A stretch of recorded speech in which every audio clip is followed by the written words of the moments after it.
It's that time of year again where you better watch where you're walking on those nature trails or in your backyard. Joining us with what we need to know about our serpentine neighbors is Dr. Whit Gibbons, Senior Research Ecologist Emeritus at the Savannah River Ecology Laboratory. It's good to see you, sir. Thank you for joining us. Well, thank you for having me. Yeah, so what would you say are the most common snakes here in the Lowcountry? Rat snakes and probably garter snakes and water snakes, none of which are venomous. But you also have copperheads and cottonmouths and three kinds of rattlesnakes that are venomous. They're not as common, and most people will not find them in their backyards, but some of these other snakes, like king snakes and garter snakes, and particularly the rat snakes are down where you are definitely very common. And how do you tell a venomous from a non-venomous snake? Well, if he bites you, you can tell real quick, but that's not a good way to do it. But there isn't any single thing except the venomous snakes have fangs that, and you don't find that out till they open their mouths unless you're familiar with the kind of snake. So there are more than 30 different kinds of snakes in South Carolina. Now, I've often heard, though, that the shape of the head is an indication as to whether the snake could be venomous or not. Well, yes and no. All of the venomous snakes, the pit vipers, have a sort of a triangular shaped head, but so do the water snakes. And the coral snake, which is really venomous and is in the Lowcountry, it has a round head. Looks like a king snake.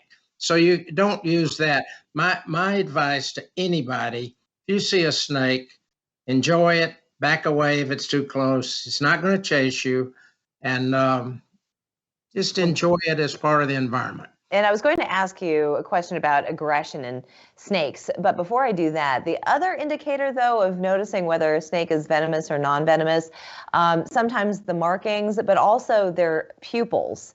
So if you have that vertical slit, that could indicate venomous, or is that incorrect? In the eastern United States, any of the pit vipers will have the elliptical pupils. But the coral snake does not. It has round pupils like all of the non-venomous snakes in the southeast.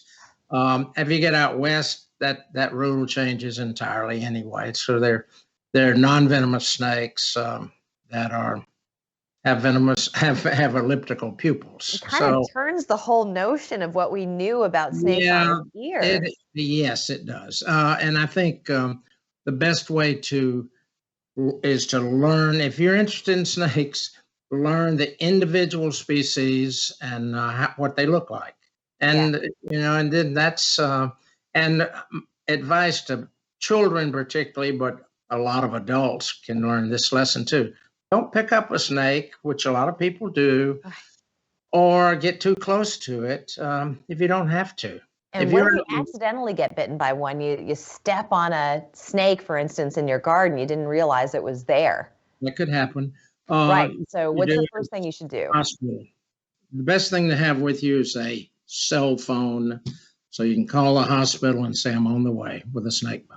I see. Okay. There was an instance in North Carolina. Someone was bitten by his pet green mamba, I think it was, and there was only one anti-venom that was available from the Riverbank Zoo. And it saved his life.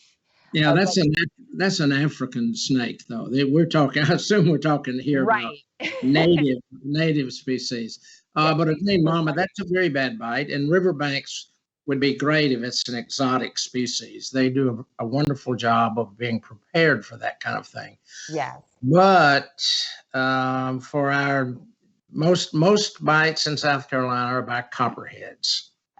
And virtually, as far as I know, no one's ever died from a copperhead bite in South Carolina that I know of. And but they're the most common snake bites, and usually it's not too serious. One thing that I wanted to ask you, one last question I wanted to ask you, Doctor, is when we're discussing aggression in snakes, so you say that as long as you leave it alone, it will not chase you. It will not.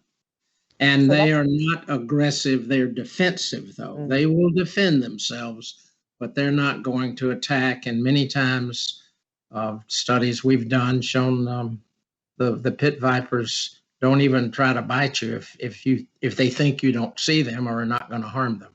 So there is definitely a way that we can live in harmony with our serpentine friends. Doctor, I want to thank you so much for joining us with this great information today. All right. I appreciate it. Thank you very much. We are back after this.